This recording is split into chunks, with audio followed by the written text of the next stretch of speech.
just a bit earlier, like exactly on the hour. Usually takes a bit of time before it connects, but I should probably start admitting people now, if that's okay. Yeah. Okay.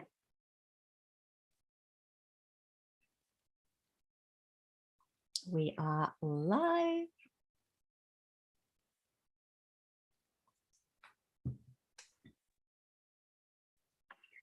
Hello, everybody.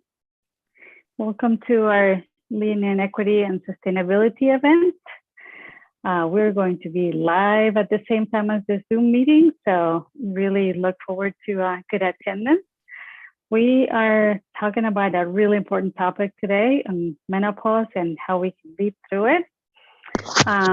My name is Amalia Oliveira Riley. I'm the board member for Lean in Equity and Sustainability in Europe. And I'd like to just remind you a little bit what our charge is.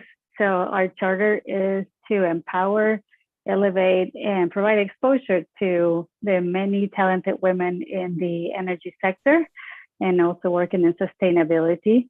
And our group has grown immensely over the last couple of years. We're really proud of the engagement, and we feel like we're really serving a purpose here, providing this engaging conversation to allow women to pursue their goals and dreams in their careers. So with that, just want to let you all know that the event is being recorded, and if you enjoyed as much as we expect, that you'll be able to tell your friends about it and send them the recording so they can see it, even if it's delayed.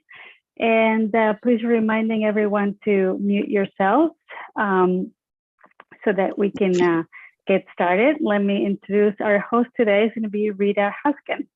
So Rita, the event is all yours.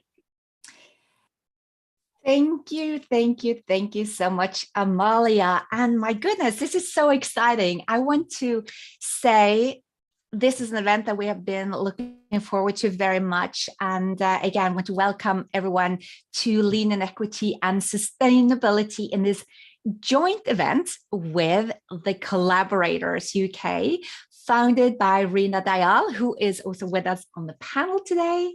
And however, I want to share something. Before we get started, I would love to engage with you. And I would love for you to answer yes or no in the chat. Either you're joining in on Zoom or if you're joining in on LinkedIn. I would love to know, is menopause something being discussed in your workplace? So please, yes or no in the chat, and we'll dive in and have a look at that afterwards. Now, today we are celebrating World Menopause Week. And we do that by bringing you this conversation on empowering women to lead through menopause and change. It's a very, very important topic. And what if I were to tell you that by 2025, 1 billion women, yeah, you heard right, 1 billion women will experience a health condition likely to negatively impact their everyday well-being. And the worst of it, most likely is going to last for several years. So I want us to just put this into some sort of perspective.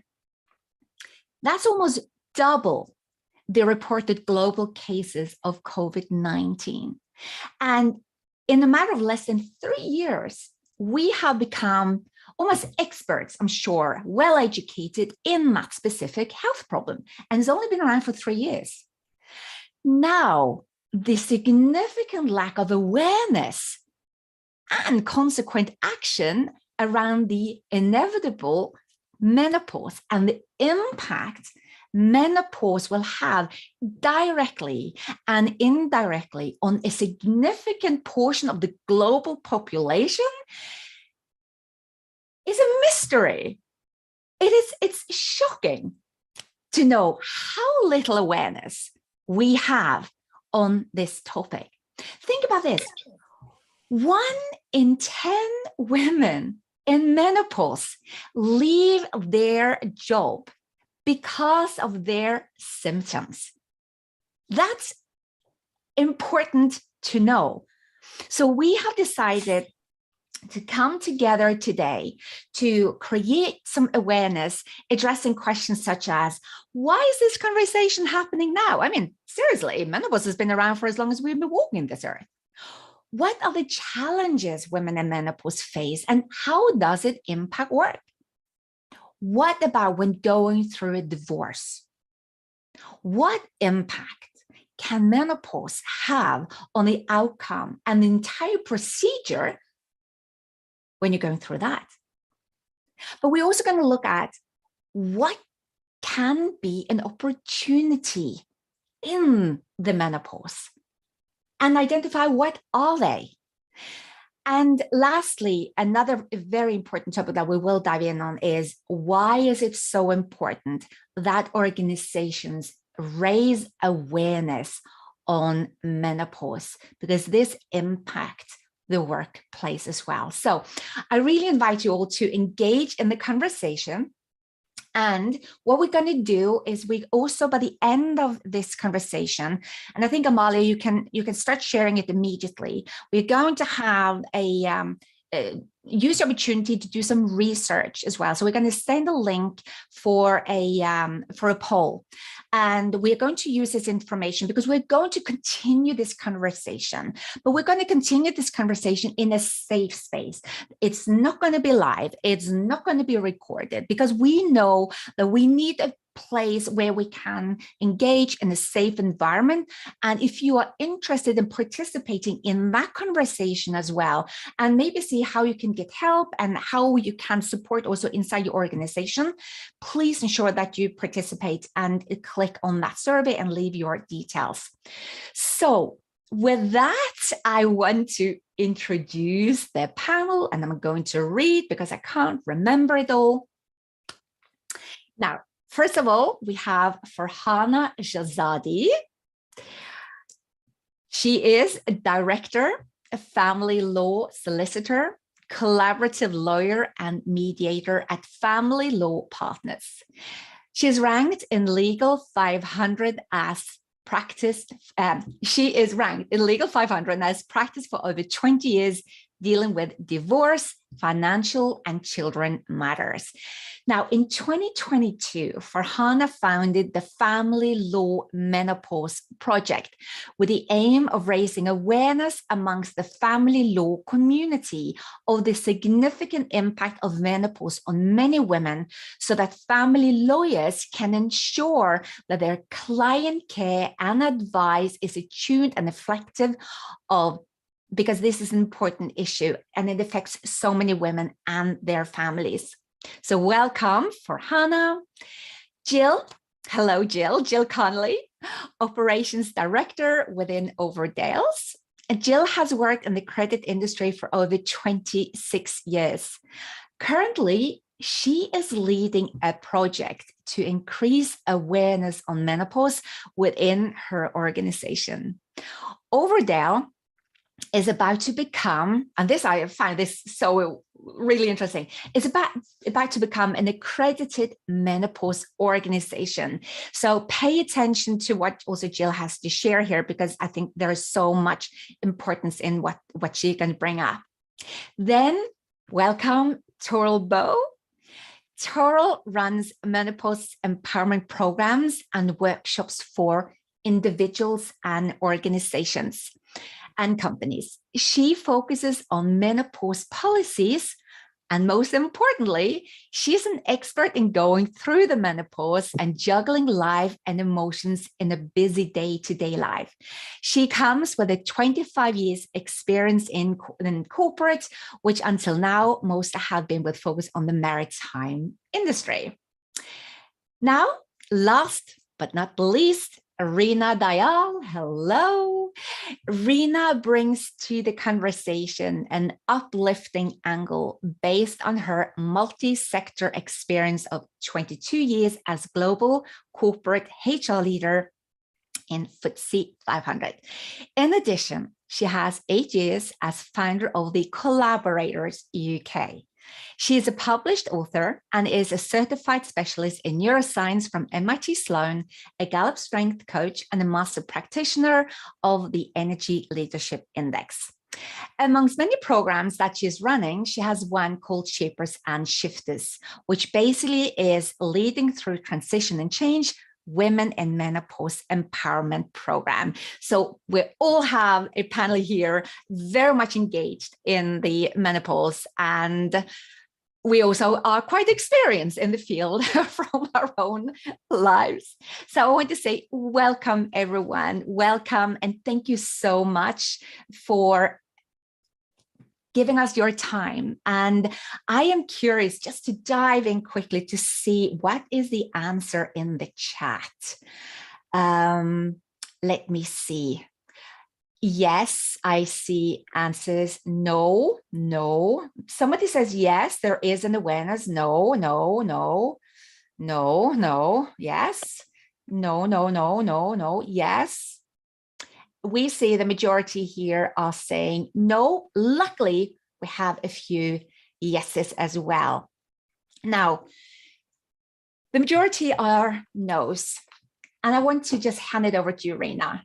Are you surprised that we have so many no's from the answer there? And please unmute yourself.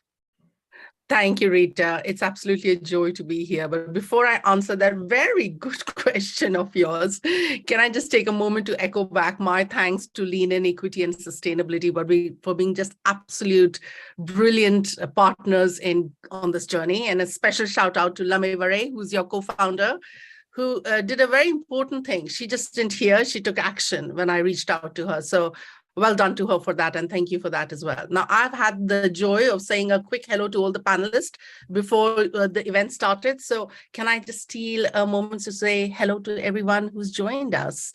Absolutely delighted to have you here. Thank you for being here, because your presence just makes it so much more obvious that this is an important conversation. So thank you. And also for those who are going to listen to this as a recording, thank you for being here and for joining us in this conversation. Great. I got a thumbs up as well. Fantastic. Great. Take care. All right. So now to answer that very good question, Rita, am I taken by surprise with that answer? Like everyone on this group out here, I don't think we are surprised with the answer. I mean, let's face it, that question about is the conversation taking place in businesses is also a wider question. Is this conversation taking place in society right now? And we know the answers will be pretty much reflective as the yes and no's, and a lot of no's as well. I mean, is this a conversation that's taking place amongst women? There is a question mark there as well. A lot of women I know who get hit by menopause are probably experiencing it for the first time and talking about it then. So they're not aware of it before menopause hits them. And when they do know about it, they don't necessarily intricately understand. So this awareness not being there is a societal issue. It's there amongst women and men. And indeed, it is a question for businesses. But let's answer specifically, because I'm coming in from what is it, as Rita said, about what is it that businesses can do? And we know that the awareness is not there. So I'm going to ask two questions around it. Why is it that businesses would not treat this as a priority under their well-being agenda? Now, the answers could be three. It could be they don't know what we're talking about. It could be that they're not interested and they're not bothered about it, or they know about it and they don't know what to do. So they don't truly understand what is happening when we're talking about menopause. So let's just explore that business case slightly. And I'm sure we're going to get comments from the audience as well around it. So we all know menopause is a phase that is experienced, but as far as I know, by all women. And Rita talked about the 1 billion, but let's talk about it in the population. You've got half the population in this world who are female and are going to experience it at some point of time in their life. We also know menopause has got 3 phases. We've got perimenopause, which is the onset of menopause. There's menopause, and then there's postmenopause as well. Now, this phase, these 3 phases, the variation in the time duration could be different, as you well know. It could be for some people 3 or 4 years. For some people, it might go up to 10 to 15 years. I've heard stories from both sides of the spectrum. So it is something that happens to every woman, and it's something that happens over a period of time, right? We know that. Now, what exactly happens in this? Well, we know that primarily, we stop having periods, but with that comes a lot of changes into the life of an individual, of the woman. It could be physical, it could be mental, it could be emotional, it could be spiritual. I'm going to read out to you some of the statements some of my clients make around this and how they've experienced it in the workplace or otherwise in life as well. So one of them said, overnight, I found I was unable to think clearly nor take firm decisions. My confidence levels plummeted. Another one actually reached out and said, in meetings with hot flushes, assaulting me, it was an ongoing joke in the company. No action was taken. It was a nightmare. The other person actually went out and said that, I had to make a difficult decision to leave a job I loved as I could not cope. It was brutal as I was poised for promotion. This is the impact that happens to women. And actually, if I was to now look at some of the surveys that have taken place by CIPD, nearly two-thirds of women who were experiencing menopause said they were not able to concentrate. More than half said they experienced stress. More than half said they felt that they were less patient with clients as well. Now, we know that the impacts, and again, I know that a lot of you are aware of it, could be physical, mental, emotional, spiritual, right from irregular periods, depression, hot flashes, brain fog, mood changes, weight gain, short-term memory losses, night sweats, migraines, fatigue, anxiety, and it could be something even bigger as well. Hearing problems could happen. Allergies can become worse, palpitation, heart problems. So the symptoms that they experience are pretty significant, the disruption. And we know with data and through the experience that all of you could be sharing is that it impacts how they are in the workplace, which means not just themselves, it is their teams, it is their families, it's everybody around them. So why is it that organizations would not treat this as a priority as in their well-being agenda is the question mark. And it's also an opportunity. And you're going to hear some fantastic stories from Jill as well on what organizations are doing. And I know that there are some organizations that are doing it. So full marks on it, that there are companies that are doing some work on it, which is phenomenal. But there's a second question that I want to ask businesses. And the second question is, why is it that businesses would not treat this as a priority in developing future leaders into their leadership pipeline? And for me, that is a very exciting question with my coaching hat on. And in fact, I've got some of my coaches from the Shapers and Shifters program here. I can see Maria Chase, I can see Rita, I can see Dominic Levac, which is absolutely fabulous. But why is it that it's not going to be treated? Because there are three reasons why you should be looking at it. And again, the answer to that, why they're not treating it as a significant priority for leadership pipeline could be not bothered, not interested, don't know about it, and they don't know what to do about it. But here's the business case around it. We know as individuals, so this is not a man-woman thing, as a human species, when disruption hits us, we grow the most. We know that. We know lots of stories around us when we are down and out, physically, mentally, emotionally, we might spiral down, but we can come out and develop to be absolutely individuals who are transformational in the way that we lead their lives. This is a fact. We know that. The second thing that we also know, that organizations, when they're looking at developing leaders, often capture leaders at inflection points. So they're becoming first-time leaders. They're going to go into the high potential pipeline. They're going to become senior directors. So they offer them coaching and training to actually help them accelerate and become those transformational leaders.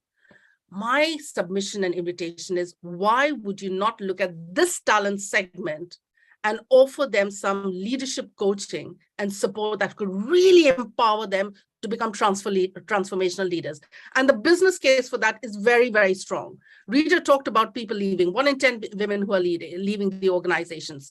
There was a survey that took place that in the UK, 900,000 women quit their jobs because of menopause. We know that in organizations, Maternity is one point of time when women leave the organization. Menopause is the next one. We know that in UK, there's a aging population. So they're going to have more and more women at senior levels and in your organization who are going to be experiencing it. We know that the negative impacts of the symptoms is impacting to close to 7.3 million is what the UK government showed in 2017. So again, there's a huge business case because we are at a pivotal time right now where I passionately believe we need transformational leaders. And I think you'll agree with me on it.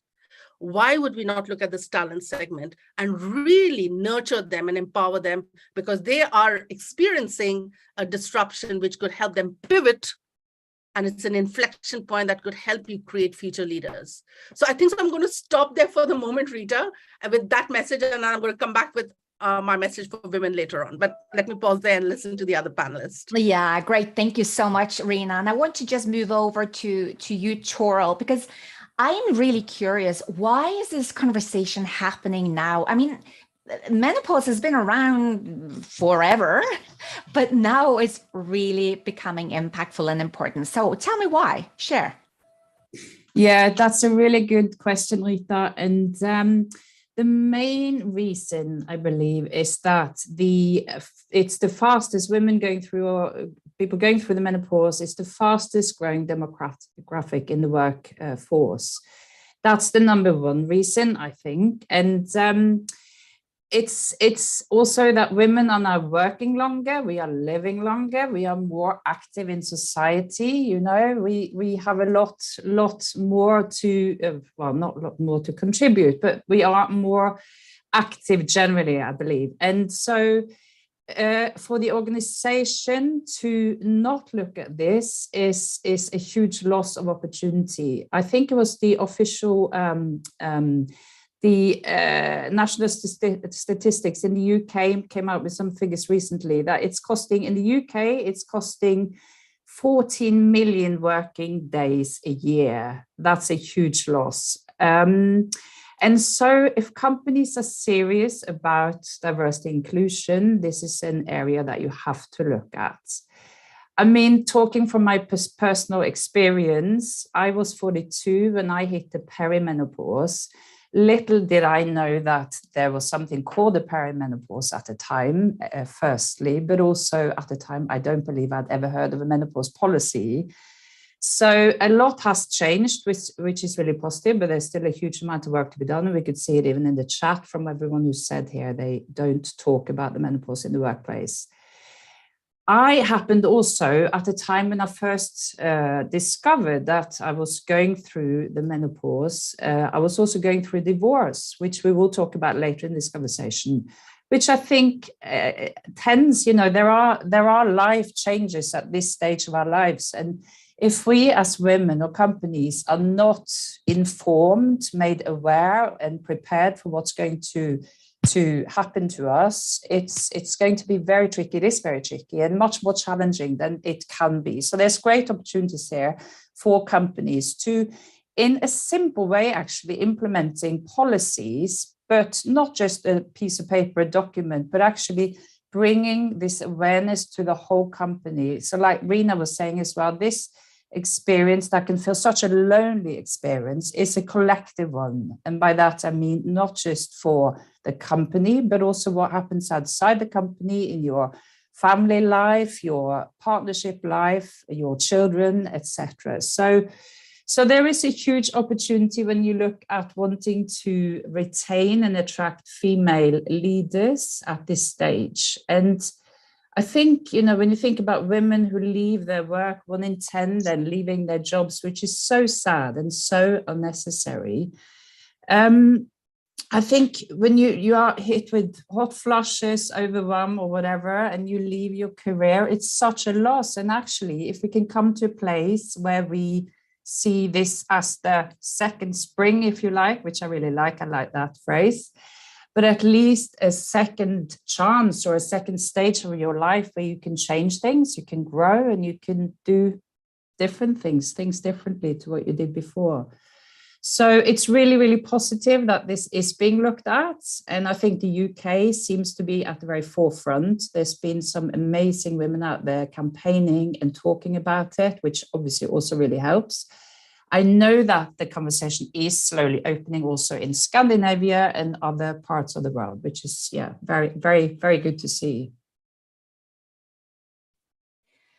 Great, Toril. I think, if I'm not mistaken, that you also have a document, I think later in the conversation, like what is a menopause policy? I mean, what are some of the words maybe used in the policy that is important for us to know about? So I look forward to also hearing a bit more about that in the conversation today. So over to you, Farhana. As a lawyer, really important question here.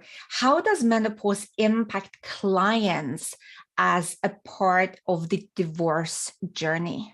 What's your experience there? Thank you, Rita.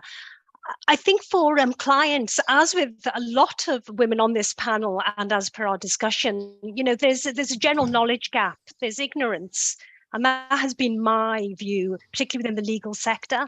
But one of the things we know about menopause, I think, is that it's physical, many, many symptoms, psychological, and pervasive. We are learning and discovering that it touches every area of life. And it's been my view, probably for quite a while, that there's kind of three key pillars in life. And one is health. And without health, there's not a lot you can achieve. But secondly, I think work. And we've heard already how there's been some excellent reporting on this. There was the Fawcett report, and the scale of that, which we're considering today, with 1 million women having left work, 1 in 10 being impacted in the workplace and wishing to leave work. And I've read also in the Fawcett report that 25% of women think that their symptoms make it harder for them to stay in work, and they will consider leaving. So that's very significant. So I think work is incredibly important for women. And we've known that post-war, haven't we? More and more women have entered the workplace. It is a very big part of the workforce. Reporting this week about women leaving the workforce cost the economy on a macro scale around £10 billion. That's in the UK, significant. But the third and very important limb, I think, in life is your relationships. And very often that's of who you live with, whether you cohabit, whether you marry, your children. So it's a very, very important and significant part of the work and part of this discussion, I think.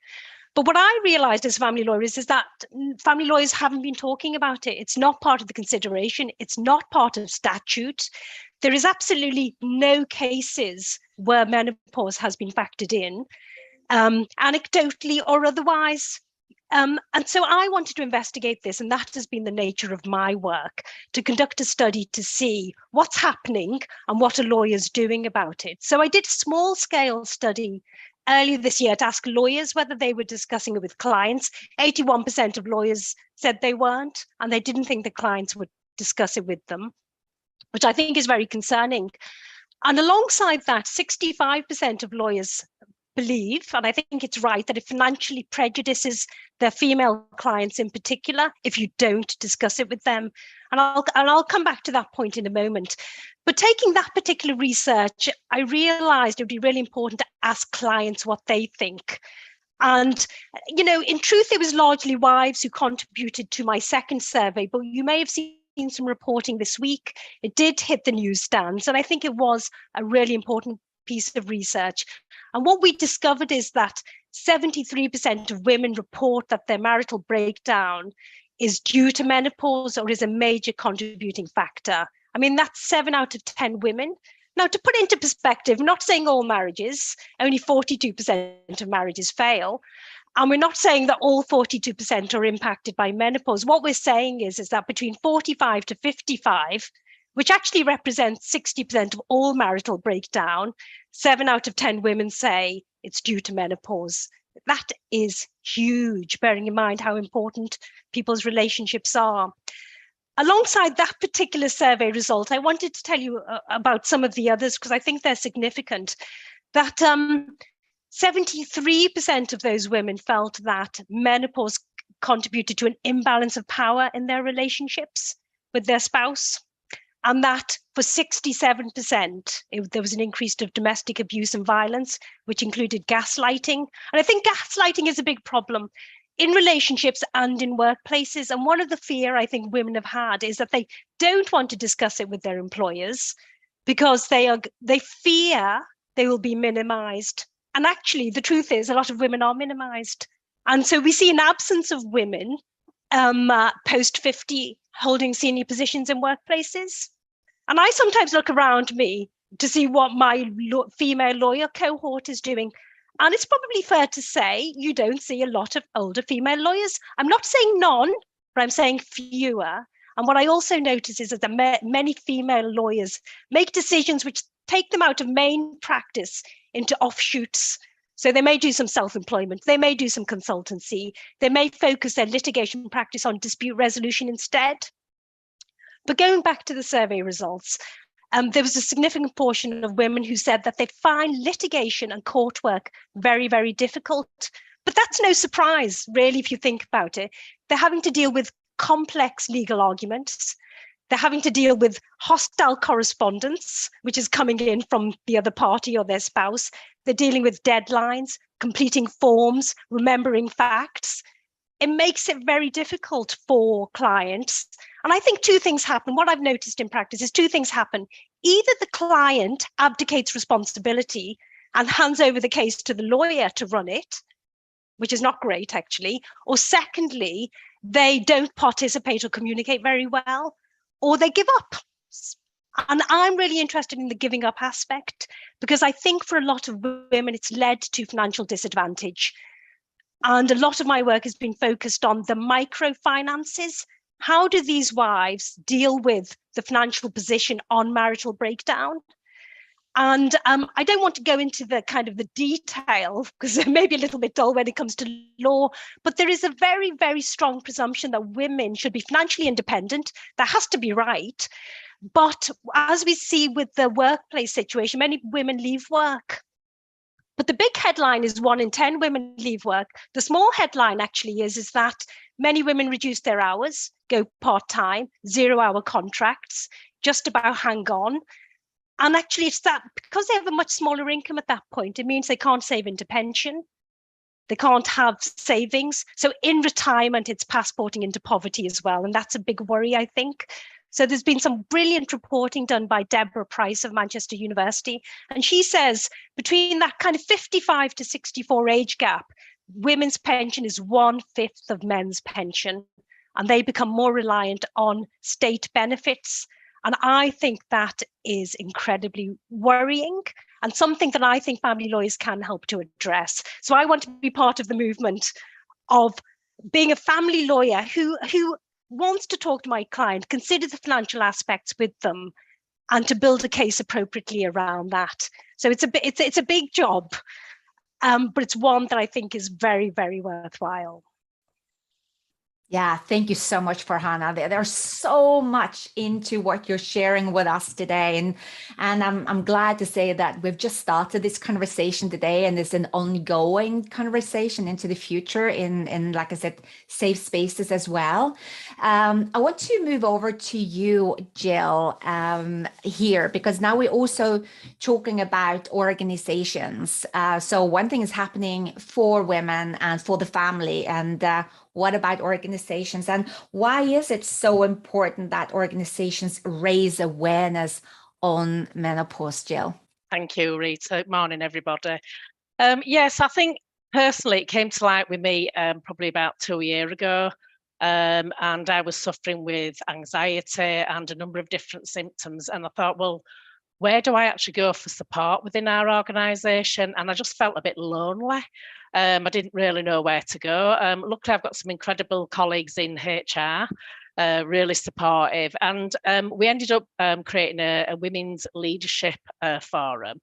And we got talking about, I actually raised it. And I just said, what are we doing for, because if I'm suffering and feeling anxious, then I surely can't be the only one. You know, there's 1,600 people within our organisation. I work for Overdales, which is part of the Lowell Group, and we've got companies and offices across Europe as well. So we got talking, and if you think about it, it's a life event that nobody's talking about. So we got discussing it, and I started raising it with our exec team. And to be fair, we're incredibly lucky. They've been incredibly supportive. We've been on our journey now for 18 months. And if you think about it, 8 out of 10 menopausal women are actually working. So we've been on a journey to try and, within our organisation, to try and make sure that we really support people, and we just want it to stop being a taboo subject. That absolutely needs to be removed. So there's the other financial side as well. As we've already mentioned, we see attrition because women don't know where to go. They're maybe incorrectly performance managed, so they end up leaving the company. And all they need is possibly some reasonable adjustments in the workplace. So we've had loads of discussions internally. The bottom line is we've made it a strong part of our D&I agenda.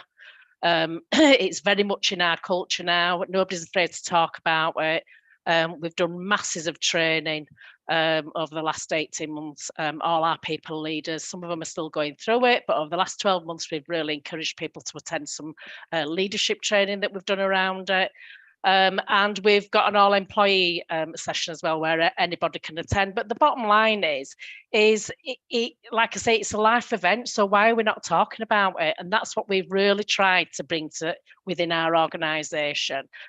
So we've been on a bit of a journey. I've been running the project for over 18 months, and we're just about to become accredited, fingers crossed. I should hear in the next week or so. And there's only 16% though of organisations in the UK that are menopause friendly. So we need to get talking about this, and we need to get it on the exec and the board, and get people really talking about it, because otherwise we're seeping attrition. There's already been employment tribunal cases where people are raising claims. But to me, there's the human element, but there's the financial element as well. And there's absolutely where we need to be supporting our people and making sure that we are, that they don't feel that they need to leave the organisation. I suffered, and I've personally put a number of reasonable adjustments in for myself. I didn't know what was happening to myself. I had massive, really bad brain fog. So it's just, but I just write things down now. Reasonable adjustments can be made, and I've been successful within my career. And 2 years ago, I felt really worried. I thought, well, am I good at my job? And then the self-doubt comes in, then your self-esteem drops. And you just think, well, maybe that's it. Maybe I'm done. Maybe this is the end of my career, and I need to take something. And it's like, and then when I realised I got talking to in our women's network, we said, no, this absolutely can't happen. So we've been on a mission, and I'm really pleased to say that I feel we've been really successful. It's out there. We're obviously celebrating Menopause Awareness Week we're doing, rather than just the 18th. And I would really, really recommend, if it's not on your agenda as an organisation, it really, really needs to be. Absolutely. Thanks, Rita. Thank you so much, Jill. This is very inspiring. Also to hear that there are organizations like yours who's being accredited and recognized for that. And I think we need some blueprints here, some blueprint for success, because we've just started on this journey. And I think that even looking in the space of the DEI, how we've just scratched the surface, and menopause is just a tiny one there as well. So we need all the help we can get on that. So thank you. Amalia, I see you have your hand raised. Yes, thanks, Rita, and thanks, Jill, for that, for those comments. I guess a quick question. It sounded like from your description that your job isn't to run this project in menopause, but now you're doing that. And I was just curious whether you're being, recognized as this is part of your job, or is this in your performance? And is this one of your KPIs, or are you doing this as additional work on top of your regular workload? That is a really good question.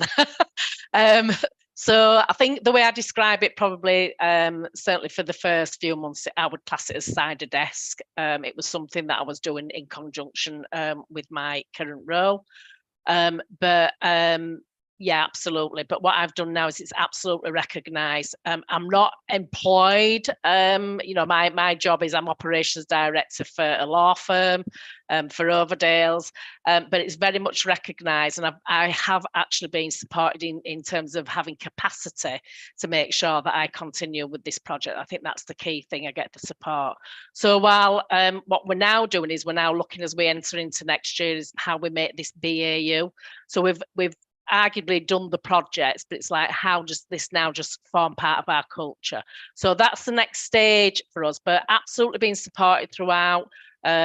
Our CEO, John Pears, has been absolutely amazing, as all the exec. I've had full support from all of them. My own boss, my managing director, again, has absolutely supported me with in terms of trying to create some capacity for me to absolutely continue on this journey.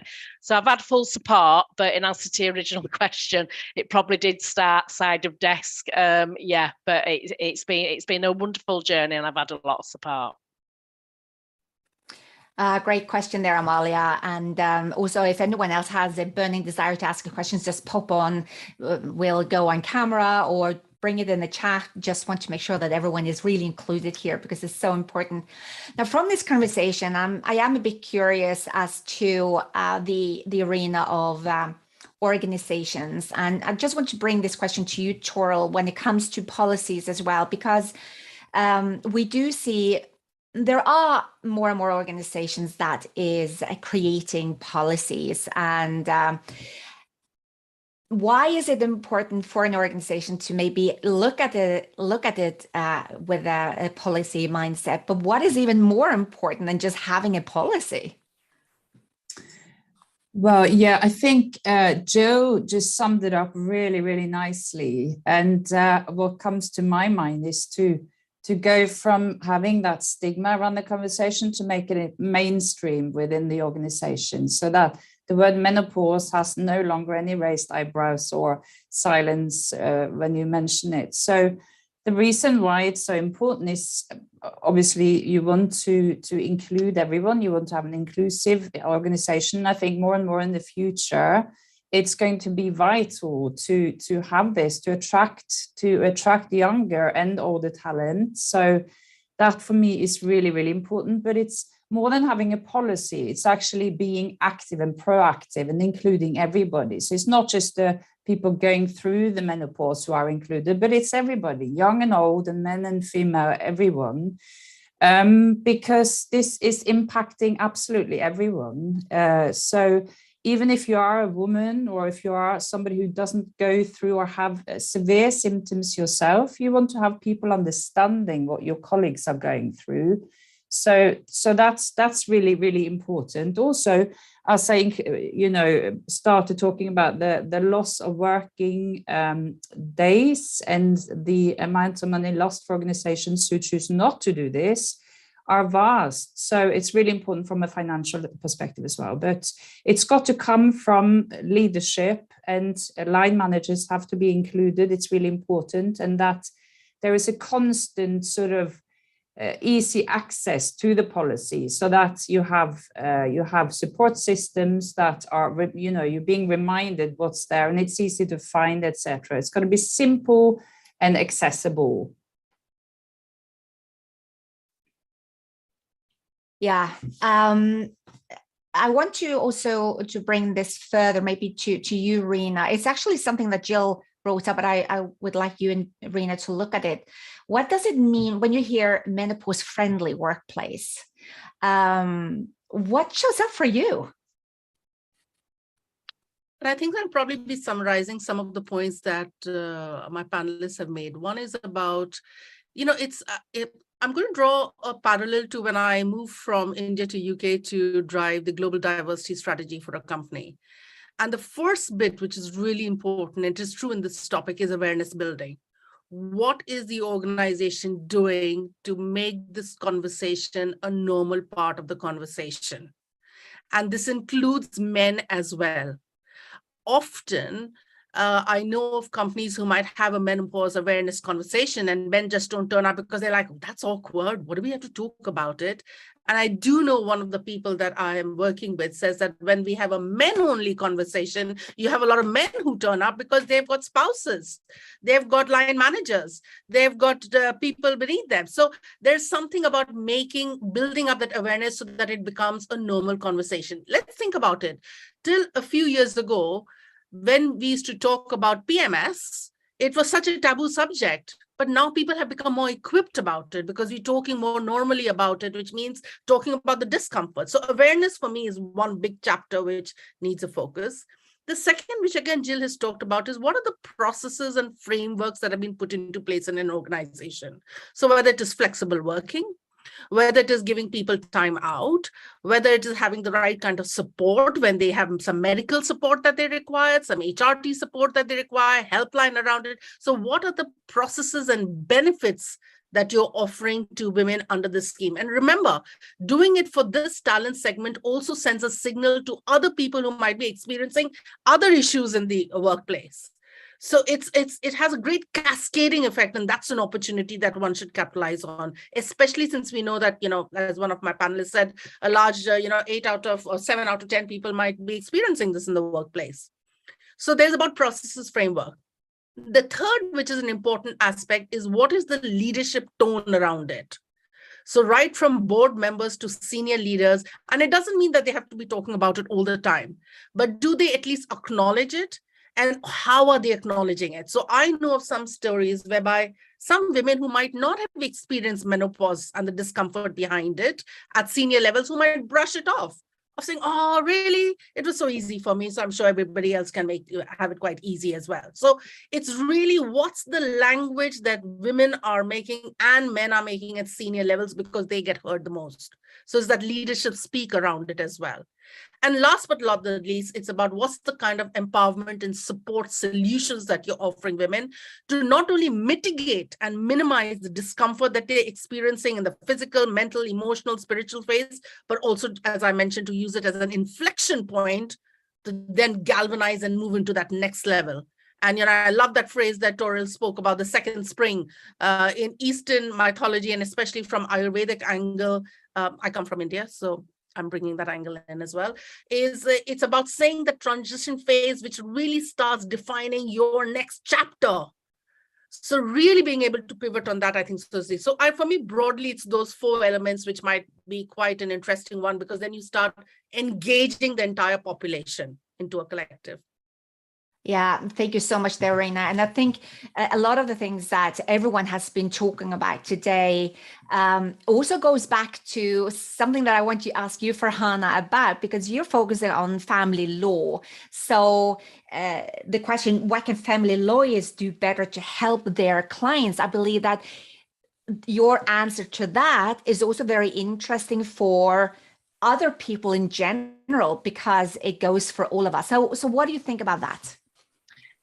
Well, I'd like to answer that, Rita. I mean, just picking up on what Reena says, I mean, with my project work or with my work, can I just say there are many, many senior female lawyers who do not like the work I'm doing.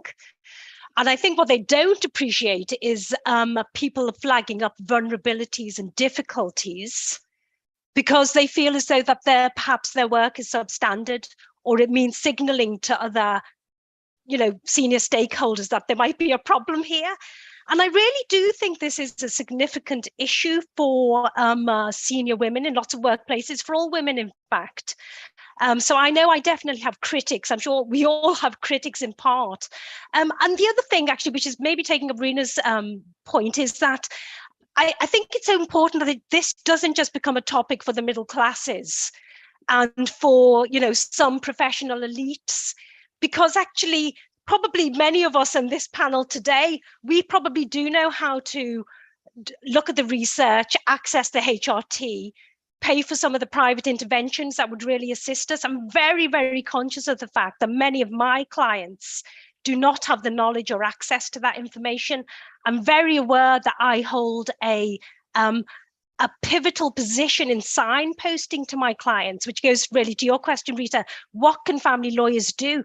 First and foremost, we have to be educated and knowledgeable so that when they come to us, even if they have no idea what all those symptoms mean, we can signpost them to actually medical experts in the first instance. Lawyers are really good at triage. I want to be able to signpost those clients who can get help.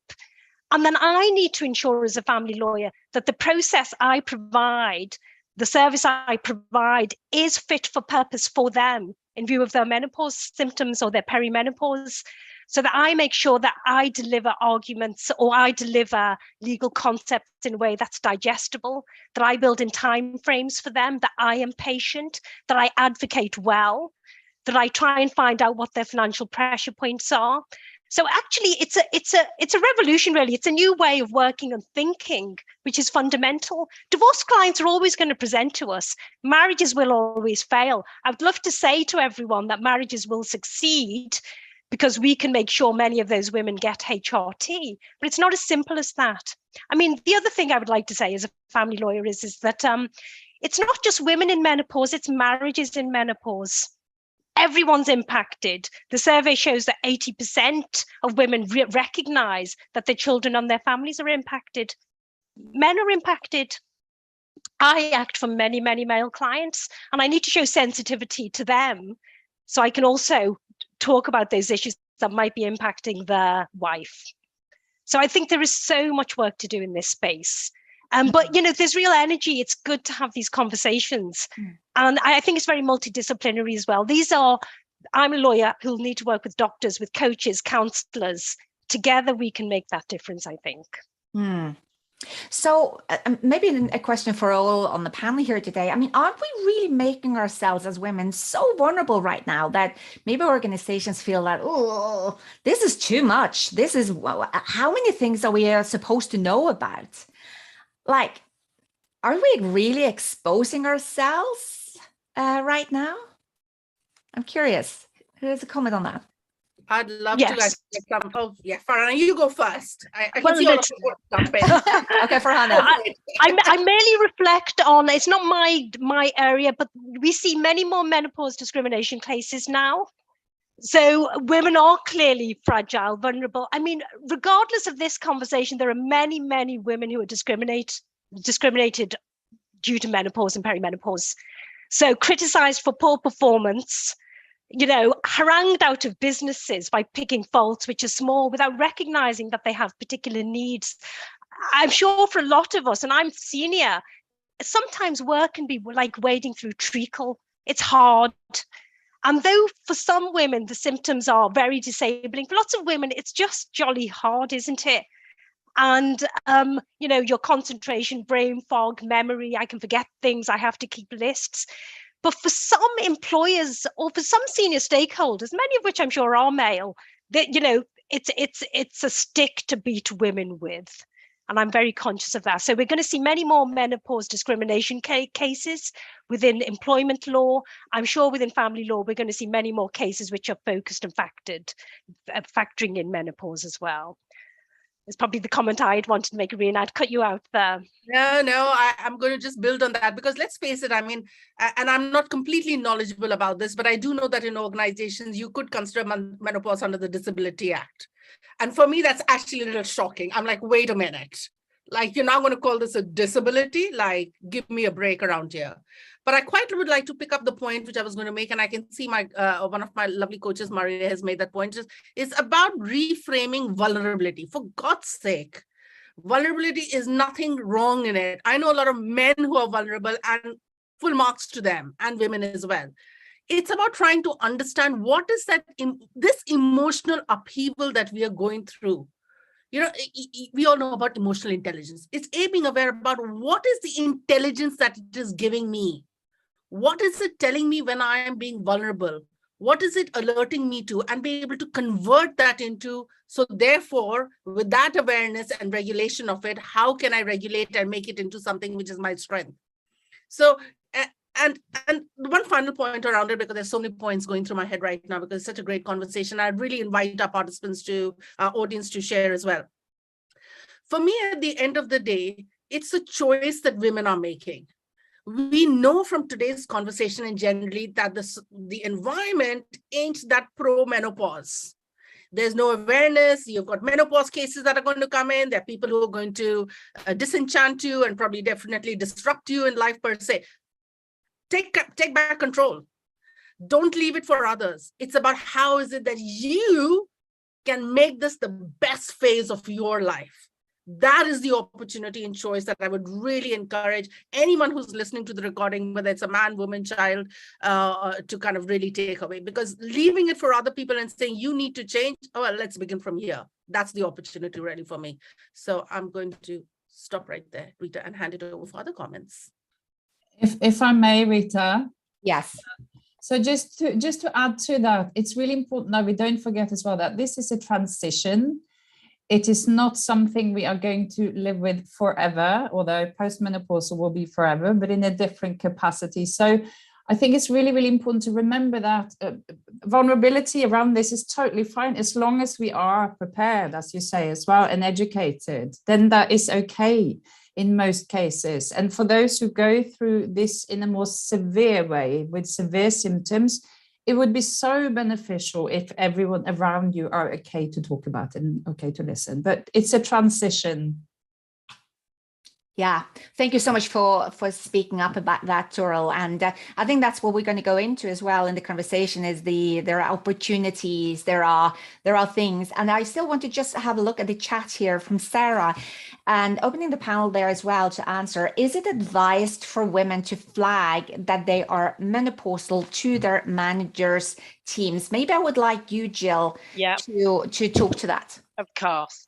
It's an interesting question. My view and the team that are working with me on the project was, if you raise that you're menopausal to your manager and they don't know anything about it and they haven't been trained, then I'd question mark how they're going to support you. We've now got training for all leaders. So anybody who's got direct reports within our organisation, and we are actually making it mandatory. Because it should be mandatory. If you've got people that you support, and how can you support if you're not trained and you understand it yourselves? Me personally, I would raise it, whether your manager's trained or not. I think that's another good push. We've actually got a form on our internet site. We've got a menopausal internet site. It's called Menopause Matters at Lowell. And we've created a form for employees who are uncomfortable talking to their line managers. There's a form that you can fill in that helps start the conversation. But absolutely, I would recommend that you raise it, and you might get a few blank faces, and try and gain support from HR if you can. That's what I originally did. It's just like, well, how do I raise this with my manager? And if your manager doesn't understand any of it, but I think if you can be brave, that helps some of the conversations that maybe needs to happen in the organisation. And that's what happened certainly with myself and some of my colleagues. Yeah, great. Thank you for that. That brings us back a bit of what Rina was talking about as well. It's like we, in the end, own it also ourselves. Like of course, it can be scary. It can be frightening. And in the end, when we start to recognize the power that we have within ourselves and see that we can be the change we want to see in this world, that's when things starts to move. So owning it as powerful women that we are, supporting each other to move through this journey is becoming more and more important as we see more and more women leaving leadership positions. We see the latest report says that in one woman stepping into C-suite, 2 women leave. So, and if we're now focusing on that, menopause might be also one of the bigger reasons. It is interesting. I also want to share that I was a couple of years ago in a conversation with an organization that was doing a big study of women in the energy industry as to why are they leaving. And I raised the question, after going through all the questions in the survey, I raised the question, where is the question about menopause? And this report was designed basically from women who was in this consultancy firm, and it was not included. And I think today they would regret that question was not raised, because it has a far greater impact on that senior level than we might actually think. Now, going over to more of the opportunities. Like Toril, you would talk about calling it the second spring. Rina, you are talking about, there is opportunities. And Rina, I would love for you to take us in there. What on the planet can be the possibilities of this thing that we're talking about called the menopause? Thanks, Rita. And I'm absolutely going to invite Rita, who's there with me out here, and Maria, of course, to add on to this. And this is also, I can see Sue has made a comment on this as well. So I'm probably going to build up on everything that we're talking about. So we do know, I mean, we all know, or hopefully most of us know this, that when menopause hits us, it brings about big changes. And one of the big changes happens is the chemicals that change in your body, the hormones that change in your body, right? So we know that particular aspect that happens. And along with all the hormones that are changing, one of them that changes, which brings about a lot of trouble for all of us, is cortisol levels. We know that as well, which is the stress problem and the stress hormone that happens. Now, this is an interesting one because this answers the question not just about why women experience what they experience, but also why environment and why organizations and men are reacting the way that they are. Because when the cortisol is coursing through our body, we have, as human beings, nothing to do with men and women, got only 3 ways that we can react to it. And we know that, the fight, flight, freeze. We know that's what which is why, and that also leads to hot flashes and all of those stuff that we're talking about. It is also why organizations and line managers don't know what to do with it, because like, oh my God, menopause, I don't know what to do about it. Fight, flight, freeze. I'm going to ignore it. I'm going to run away from it. Or I'm just going to say, oh, kind of let's let it deal with it. So we know that's the reaction that's taking place, right? And which is creating the problem. So what is it that we can do to really address it? And I'm going to just tease out some of the elements on that physical, emotional, mental, and spiritual angle that we were talking about, because it's all about energy. It's about how do you capitalize on that energy inside you, right? So physical, and again, we know, and you know this as well, so I'm probably talking about something which you're aware of, is simple things like the water you're drinking, the sleep that you're having, the kind of food that you're intaking, the exercise that you're having. All of this is really to help with the physicality aspect of it. Because what we're trying to do is build up the stamina, the plasticity in our body, our immunity system. That's what we're really trying to build up during this phase. So that's one angle that we're looking at.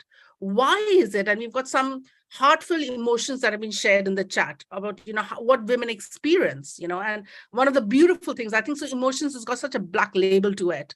It's such a powerful aspect. And emotion, and women, normally we have in some of the programs we run about, oh, women are too emotional. Well, actually, that's their strength. And if emotions are coming out at any particular point of time, it's really understanding, A, the intelligence, how do I regulate it, and what is my awareness levels of it? So what trips me up is to kind of really get into some of those elements so that we know how to deal with it. Now, cognition. In fact, somewhere I read that this time's menopause week and day celebration is focusing on cognition and mood. These are the 2 elements that I'm looking at. And in cognition, as we well know, and I know some of us are coaches around here and definitely know it from your own experience, it's about increasing the capacity. So it's not the capability that we're trying, it's the capacity so that you can manage all of this disruption and see what's next, as wonderfully put together by Toril. This is a phase. It's not going to happen forever in your life. Yes, for some people, it is 10 to 15 years. Yes, for some people, it starts in their 30s. This is not a 50s problem. So we get it, but it's a phase.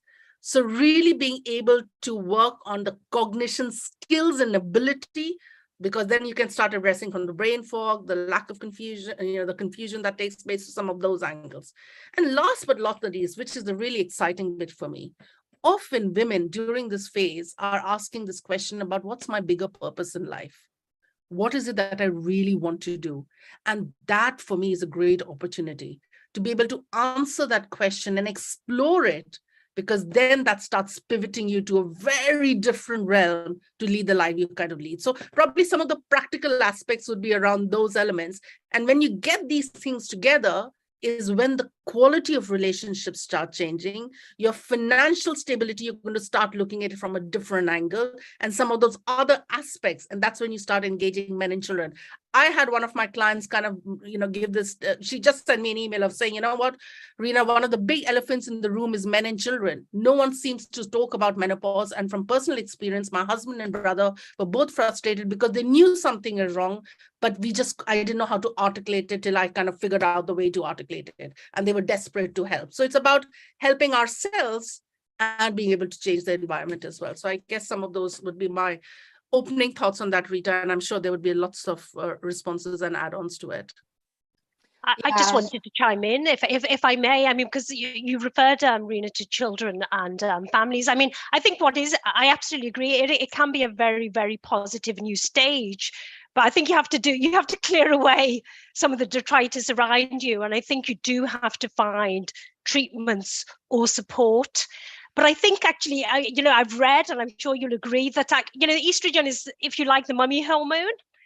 It forces you to look out, forces you to perhaps, look after your children, look after your homes, and look after your teams in the workplace. But as that estrogen depletes, I think that's when women actually probably really do create themselves for the first time. As me, what about me? So whereas with estrogen, it's we, the family unit, we as a community, we in relation to my siblings or spouse. Now it's me. What about me?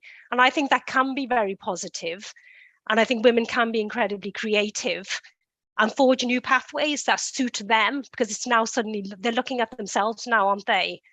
And I think I see that with with some of the family work that I do, that divorce can be horrific. It's the second most stressful event that can occur in life, according to the Holmes and Ray stress chart.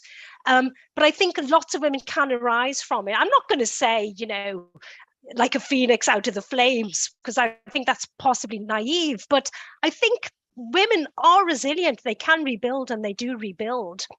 And I also recognize as a family lawyer that menopause, perimenopause is one stress factor, but alongside it comes adult children or children leaving home, empty nest syndrome, elderly parents. I'm a woman at a stage where, my older parents have particular health needs, so I'm having to reach out to them. And I think women get really, really like elastic, really stretched out. And the perimenopause, menopause really does impact them. But it's one of a number of different issues. I think this is a conversation about older women and women as they get older, and all the stresses and strains that they have as well, which I'm very aware of, both as a professional and as a woman. Mm.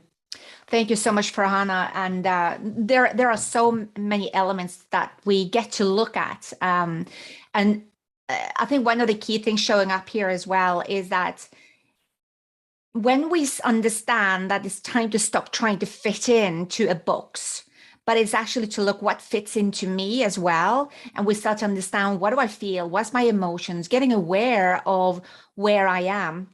We're also actually helping organizations and our families, because now we're speaking our own voice instead of wondering what everyone else wants us to say. So we are closest to ourselves, and we need to also look ourselves in the mirror so we can help others to empower and let us to be empowered as well. I'm curious there, going on this like opportunity side, Jill, when it comes to organizations, what do you think is the business opportunity an organization have of embracing and understanding the menopause? Oh, massive. I think certainly for our organisation, as I say, I mean, a lot of the project that we've run, they've truly embraced it, but it was getting that initial engagement. That's probably been one of our biggest challenges, and in trying to get everybody onto the training and engage with the project that we were trying to do. So I think it is looking at that opportunity, but in terms of in the outside world, as I say, there's only 16% of organisations that are actually have done what I've done in terms of becoming accredited. So there's masses of opportunities out there, but I think for me, this is why this kind of forum is so important. So there's a big opportunity, but it's how do we get those other organisations engaged? And I think that's the question mark that we've got and what we need to fill. And that's why I'm so keen and passionate to keep talking about it in these types of forums. So how do we share? How do we share? How do we get the message? And I think we've got to back that up. Usually, like we've already spoken about on the board, some boards are very male dominated. So talk figures, talk numbers. That's what I did with my exec. And we spoke a lot about attrition, commercial side of it. We went into all those aspects. So this isn't just about we want to do some fluffy project. This is actually, there's a massive commercial element to this. And when you think about how much it costs every time somebody leaves the organisation, and then we've got to replace, and then there's all the skills and the experience that you lose. So there's masses of opportunity, but we've got to, I think it's, my question is to all of us is, how do we continue to share and get organisations engaged? That's the question. 16% in the UK, that's tiny. So how do we get some of the big blue chip organisations engaged with companies like mine? And I'm going to pick up, I mean, one of my challenges for next year, which I've challenged myself, is to obviously pick up with our marketing and sales director. We've got a lot of clients. So that's going to be one of my goals for next year, is how do I go out and maybe share to some of our clients? And the other 15%, whatever it is, in terms of what they're doing now to share their experience, what framework did they use? And I'm absolutely more than happy to share what we've done. And the company Hempic that we partnered with, they've been really helpful in helping us think about things and the way that we've done things. And some of it's evolved. So if I could do it again, and if I had to put more thought into it, it's what does the framework for an organisation need to look like? What is it that you need to do? What are the key milestones that we need to make sure are incorporated? Training, definitely. Policies we've already spoken about. And it's that massive comms piece, huge comms, talking about it. Don't be afraid to talk about it. Get your coffee and chat sessions going. We've got champions in our organisation. So it's thinking about an engagement strategy. That's what we did. And it's been quite successful. Yeah. So what I'm hearing, it's almost like it boils down to one thing, and it is actually communication. It's to start sharing, talking about it, asking questions, engaging. And that is why I find it's kind of good to know that we can anchor it back to one central point, and that is to communicate, to talk. It doesn't have to be more complicated than that, that when we start there and we are willing to, again, stand up and share, then things starts to happen, right? I mean, if you think, Rita, within our organisation, this conversation started at a women's leadership event. And over 18 months, it's now transpired into the full organisation talking about it, just because of the framework that we've put in, the training that we've done. We talk about all the time, the different forums that we've got. We've got Yammer pages, coffee and chat sessions, champions, network team. So it's all about that constant engagement. I'm constantly, they're probably sick of me turning up at exec meetings. I'm here again, menopause. I'm renowned for it in our company, but that's why we've got to keep talking. And don't be afraid, get on your board, go speak to your exec members. And do you know what? You'd be surprised. One of my biggest surprises has been my male exec colleagues have been incredibly supportive. So don't just automatically assume, oh, they won't want to talk about it. It's a taboo subject. They're going to all start cringing. That didn't happen. Absolutely didn't happen. And some of my male colleagues at a senior level have come to me and said, you know what, Jill? I wish I'd have had this training 20 years ago, because through my career, I'd probably helped a lot more women that I've been managing and supporting. And if you think about, some women are suicidal with menopause symptoms. Mm-hmm. And so it's so important is that we get the training out there. We absolutely keep talking and comms, keep talking, keep communicating. Yeah, fantastic. I think another very important point that Jill has made that I want to underline is about metrics, of being able to track what's the returns on it. So it's whether you're making communications and some of those things. So tracking people leaving, how many people are really attending those programs, what's the feedback, what's the ground, having some of that feedback loop, especially for businesses and board members, it's something which is vitally important. So kudos on that one. I do know that there are some amazing toolkits available as well. In fact, I can see Francis is here. Francis had sent me an amazing link of a toolkit as well. So I don't know, Francis, whether you have that link. If you put it on the chat for other people, that would be brilliant as well. Yeah, thank you so much, Rena. I really want to open it up the floor for anyone who have a question. You maybe want to raise your hand and get on camera or be off camera. I'm curious to hear what's showing up for you, either as a question or as pure observation. Is there anyone out there that want to share?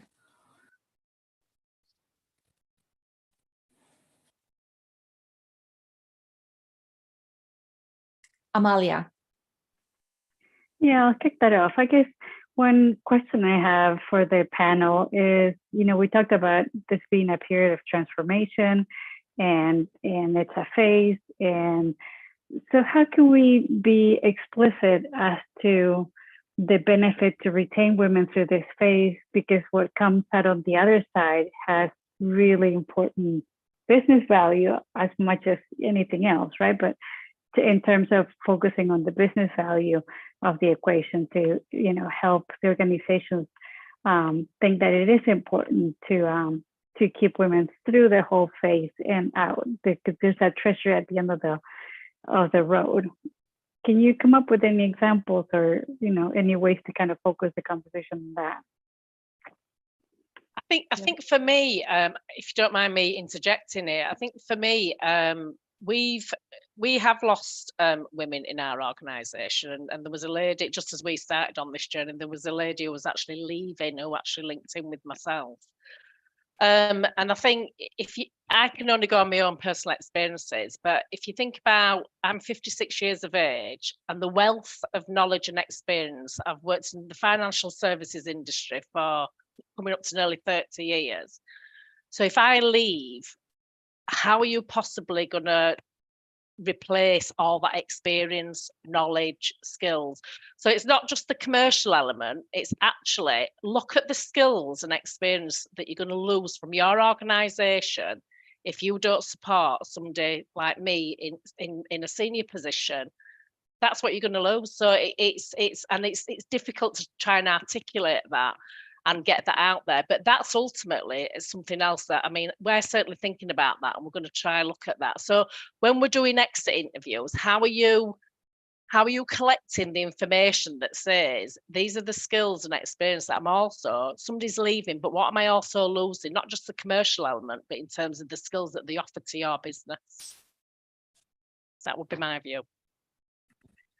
I absolutely agree as well. If I could just chip in, Jill, and it's bookends, isn't it? Part of me, because I see women at various stages, and financially, I do a lot of financial remedies work, is that a significant number of women leave the workplace after their first child.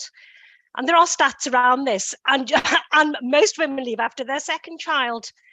Yes, and women on average now have their first child at age 31. So let's imagine a woman sets out her career doing pretty well, hits her late 20s, gets married, has her first child, and then will often leave the workplace, returning maybe 7 or 8 years later, and then hitting a menopause in her perimenopause in her mid-45s. So actually my tip to women, which will be financial in fact, is to really have that in mind. The education piece needs to start kind of during your school curriculum, just to flag up some of these changes in life that happen for women, both in terms of fertility, giving birth, and infertility and menopause, which means that some women's careers are condensed into a very short period. And I think women just have to be very aware of this. And I think we have to find a route through, because I actually think the best years of women's lives actually probably do come post 45. If they can weather this particular storm, I think they are massively creative. The wisdom and knowledge that they can impart is enormous. And their ability to shepherd teams, influence teams, and encourage other women is fantastic. So I really do hope that we find a framework to support women throughout major junctures in their life and working life. Yeah, thank you so much, Farhana. And I think this is a beautiful closing line as well, because thinking about the wisdom and the knowledge that women possess because We are going through so many experiences in the life. If anyone were still to think that women are risk averse, I think they need to reconsider their whole thinking, because there is massive risk on every single level in our lives. And that wealth of wisdom that we bring to the table is something that organizations should really, and they get to, be curious about and engage in and invite in on a much higher level, because the world is changing, and this is an opportunity for the world to change based on also women's experiences. So just as a final, in a very short statement, I would love to hear from each and one of you as we're just wrapping it up. What is your main message that you want the audience to leave with in order to take inspired action? So let's kick off. Maybe Toril, what do you think about that? What's your final message? I would invite every woman in this audience and organizations to take responsibility, to take ownership of this transition. And that means educating yourself and educating those around you, viewing this as a holistic part of life as well is really important. So what we were discussing earlier, looking at your lifestyle. So whether you go on HRT, hormone replacement therapy, or not, it's a holistic transition that needs to be looked at. And don't forget, we are changing. Change is not necessarily a bad thing, but it requires some changes also in the way that you eat, sleep, drink, and exercise, etc., and the way that you show up in your company and as a company. So that would be my invitation to take away. Thank you so much. Jill, what would your... I think for me, it's be brave. Don't be afraid to raise it. And as Toril has already said, take responsibility. We're all responsible. Don't wait for someone else to raise it. Don't wait for your exec board to think, oh, should we do something about this? The more people raise it within their own organisation, speak to your colleagues, speak to your friends, reach out, try and communicate, try and raise it where you can. It's all about raising awareness. So just be brave and don't be afraid to raise it and take responsibility. Yeah, be brave. Farhana, what about you? No, absolutely. I have the same sentiments. I think women are always stronger together. It's to find community. And one of the things that I found very interesting is that as this menopause conversation has evolved, both today and over perhaps the last 2 or 3 years, is that I find it incredibly satisfying to meet so many other wonderful women. And this is so important. There is a real community and power within this. And that's what I would encourage other women to find their safe space and to talk. Yeah, thank you, Farhana. Rina, what's your final? I guess a lot of echoing to what has already been mentioned by the panelists and what's been mentioned in the chat as well is this is a great opportunity for women. There's no doubt about it. But also to give them the assurance that whatever they have been doing thus far does seem to be working, because there are much more open conversations about this right now than it was 5 to 10 years ago. Forget about my mom's generation or my grandmother's generation. So the movement is taking place. So we are on track. We just need to continue to dial up what we are doing to raise that awareness. But I would suggest, and my invitation, my submission to women would be, make this the best opportunity for you in your life, because that is the science behind it that can make this a pivotal moment for you per se. My message to businesses would be, this is a great opportunity, not just to mitigate risks, but to create leaders who are going to transform your workplace, transform your business, your teams.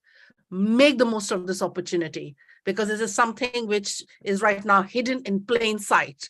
So pick up that as an opportunity, not just to mitigate risk, but to transfer it into something magical for yourself. And for all the men out there, I know you're curious, you want to help, ask women. Reach out and ask women. Organizations, you don't know what to do, ask your women.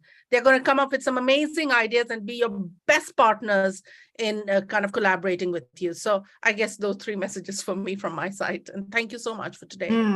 Fantastic. Thank you so much for this incredibly inspiring start of this conversation. And as I shared in the beginning, there is a survey that we're conducting.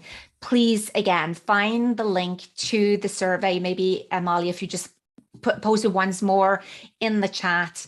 Engage in it, because it's going to help us in Lean and Equity to bring and the collaborators, of course, to bring this conversation where you need us to be, because we can think and put our heads together, but it's actually through communication that we can bring the best programs together.